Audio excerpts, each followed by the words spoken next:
ketika saya sembahyang menyembah Tuhan, ada salah satu perkataan yang saya sering ucapkan, yang agama saya anjurkan, yaitu apa? Tunjukkanlah kami jalan kebenaran. Tunjukkanlah kami jalan kebenaran. Melawak United ni udah kelihatan goblok ya kan? Bikin malu aja. Makanya micin itu dikurangin. Assalamualaikum warahmatullahi wabarakatuh. Selamat pagi teman-teman, sahabatku semuanya dimanapun berada. Jumpa kembali di Al Ayyubi Channel. Saya ucapkan terima kasih buat yang sudah subscribe dan terus mendukung channel ini. Kesaksian demi kesaksian mereka buat, kesaksian demi kesaksian mereka pertontonkan, kekonyolan demi kekonyolan mereka publikasikan.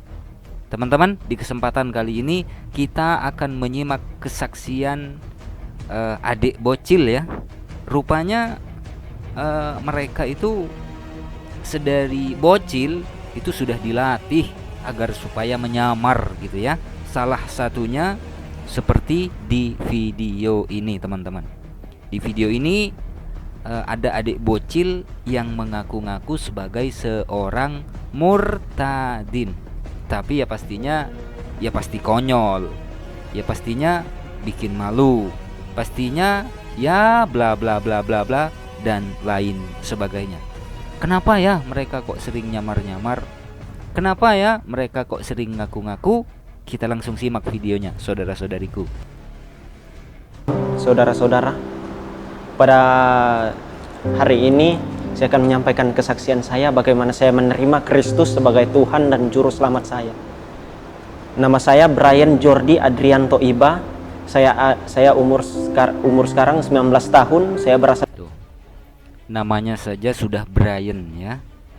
Brian dari Sulawesi Tengah. Sebelum saya bertobat, pada saat itu saya masih dibilang masih anak-anak, umur 6 sampai 11 tahun. Saya lahir dari keluarga muslim dan saya tidak percaya sama sekali dengan Yesus. Saya juga sama sekali tidak pernah terpanggil menjadi hamba Tuhan atau seorang pendeta. Dan ketika itu Tuhan memanggil saya dengan cara yang unik, sangat unik sekali. Dulu ibu saya seorang Kristiani juga, tapi karena kekayaan yang dimiliki oleh ayah saya, ibu saya berani menjual Yesus. Dia menikah dengan ayah saya sehingga dia menjual imannya, dan ketika itu saya dilahirkan juga. Saya nggak tahu apa yang dipikirkan oleh ibu saya pada saat itu. Ketika saya lahir, Tuhan juga memberikan peringatan kepada ibu saya bahwa jalan yang dia miliki itu jalan yang dia pilih itu sebenarnya sudah salah. Ayah dan ibu saya sering bertengkar pada tahun 2007, 2006 dan seterusnya. Saya sudah lupa tahun berapa itu, pokoknya 2006 atau 2007. Sering bertengkar, mereka sering menggunakan benda tajam, kejar-kejaran, lari-larian kemana aja demi harta. lucu ya teman-teman ya. Dari kecil sudah belajar nyamar-nyamar ya.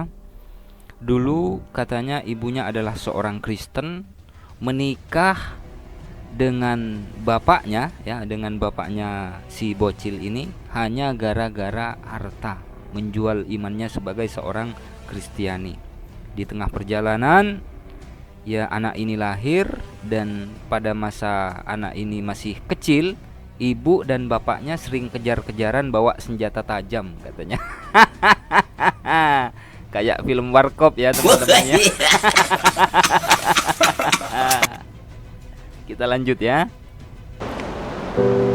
Pada saat itu saya sangat sedih sekali melihat kondisi dari keluarga saya. Saya menangis. Saya berdoa kepada Tuhan. Kok keluarga saya jadi begini sih? Di mana keadilan Tuhan gitu. Dan pada saat itu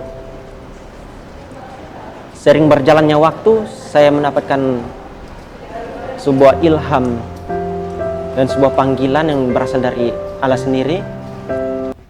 Mendapatkan ilham, mendapatkan panggilan dari Allah itu sendiri katanya.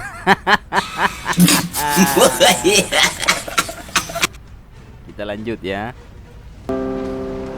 Dan di mana saya memiliki sebuah pengertian, dan pada saat itu juga saya nggak tahu siapa Allah saya. Yang saya kenal Allah saya itu adalah zat, tidak berbentuk, tidak mewakili apapun itu. Ketika saya sembahyang menyembah Tuhan, ada salah satu perkataan yang saya sering ucapkan, yang agama saya anjurkan, yaitu apa? Tunjukkanlah kami jalan kebenaran. Tunjukkanlah kami jalan kebenaran. Ini juga ya, di sini sudah memperlihatkan kekoplakan, kekonyolan, dan ya kedustaan menurut saya ya. Karena yang pertama mungkin betul lah, zat Allah itu tidak setara, tidak serupa, tidak sebanding, tidak sama dengan sesuatu apapun. Oke lah, bisa diterima. Terus yang kedua, dianjurkan, agama saya menganjurkan pada saat sembahyang membaca tunjukilah kami jalan kebenaran, katanya. Itu wajib bro, adik bocil, itu hukumnya wajib di dalam sholat ya, surah Al-Fatihah. Mungkin yang dimaksud adalah ihdinas siratal mustaqim. Ini adalah ayat ini adalah senjata pamungkas bagi misionaris ya. Tunjukilah kami jalan yang lurus gitu kan. Mereka saja masih mencari, masih meminta jalan yang lurus. Lalu disambung tuh ke ayat yang ada dalam Bible, Yohanes pasal 14 ayat yang ke-6. Akulah jalan kebenaran dan hidup gitu kan. Tidak seorang pun sampai kepada Bapa kalau tidak melalui aku. Itu cara-cara mereka ya, itu jurus-jurus mereka. Padahal kenapa umat Islam itu diwajibkan, dianjurkan agar supaya meminta jalan yang lurus kepada Allah Subhanahu wa taala? Tunjukilah kami jalan yang lurus. Ihdinas siratal mustaqim. Siratal ladzina an'amta 'alaihim, yakni jalannya orang yang telah engkau beri nikmat. Siratal ladzina an'amta 'alaihim, yakni jalannya orang yang telah engkau beri nikmat kepada mereka.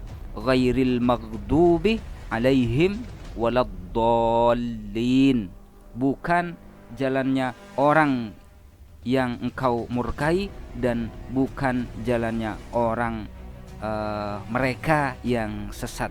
Kenapa umat Islam selalu berdoa, selalu melafalkan ayat ini ya, minimal 17 kali sehari, biar enggak sesat, biar terlahir sebagai seorang muslim dan mati pun sebagai seorang muslim, biar enggak tersesat. Karena di luaran sana banyak sekali orang yang ingin menyesatkan umat Islam ya.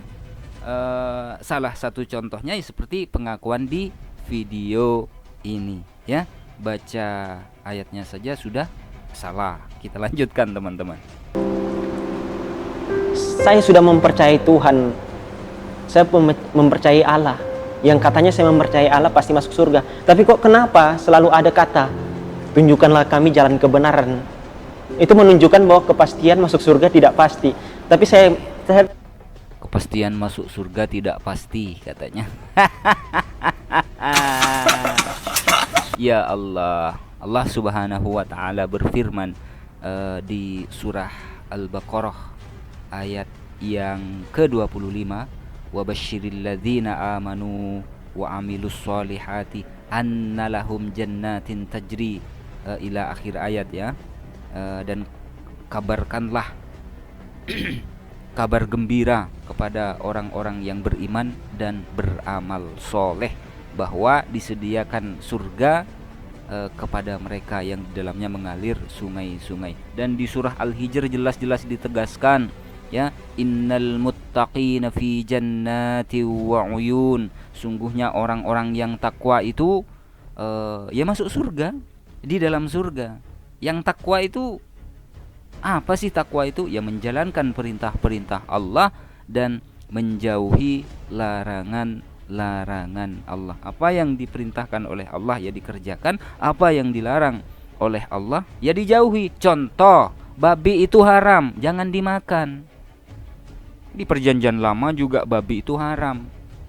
Ya, itu perintah larangan daripada Allah. Jangan makan babi, larangan dari Allah. Umat Islam tidak makan babi. Kenapa? Karena dilarang oleh Allah. Jadi kalau ada di luaran sana yang mengaku-ngaku beragama, ya, memakan babi yang jelas-jelas diharamkan oleh Allah, saya nggak tahu mereka ikut siapa. Ya, definisi takwa adalah menjalankan perintah-perintah Allah dan menjauhi larangan Allah. Nah, mengenai tentang jalan yang lurus, saudara-saudariku, ya, ihdinas siratal mustaqim siratal ladzina an'amta alaihim ghairil maghdubi alaihim waladdallin. Tunjukilah kami jalan yang lurus, yakni jalan orang-orang yang telah Engkau beri nikmat kepada mereka. Siapa mereka? Para nabi, para rasul, para syuhada, para solihin, ya. Mereka adalah orang-orang yang diberi nikmat oleh Allah. Nikmat apa? Nikmat iman. Ya, mereka menyembah, meminta, bersyukur, berdoa, menyembah hanya kepada Allah, tidak menyembah kepada manusia. Lanjutkan, ya, di ayat yang terakhir, ghairil maghdubi alaihim waladdallin. Bukan jalannya mereka yang kau murkai, dan bukan jalannya mereka yang sesat. Siapa mereka yang sesat? Yang menyembah manusia itu sesat, ya. Yang menyembah selain Allah itu sesat. Ini versi Islam. Jadi kalau dibaca secara keseluruhan, ya insya Allah bakalan paham, dan insya Allah nggak bakalan nyamar-nyamar seperti ini, karena umat Islam itu insya Allah semuanya paham, ya, bahwa menyembah manusia itu adalah sebuah kesesatan. Nah, terkait dengan murtadin, orang-orang yang mengaku sebagai seorang murtadin, ya, kalau cerdas nggak bakalan murtad, karena Islam, umat Islam itu menyembah Tuhannya Nabiullah Isa alaihissalam. Kalau malah murtad lalu kemudian menyembah Nabiullah Isa alaihissalam, yang mana Nabiullah Isa alaihissalam adalah seorang nabi, seorang rasul yang diutus untuk Bani Israel, yang diutus oleh Allah untuk Bani Israel. Ini kan konslet namanya. Dari awalnya menyembah yang mengutus, setelah murtad lalu kemudian menyembah yang diutus. Ini kan konslet, dan kewarasannya wajib dipertanyakan. Semoga bermanfaat, saudara-saudariku. Mohon maaf apabila ada silap kata. Wassalamualaikum warahmatullahi wabarakatuh.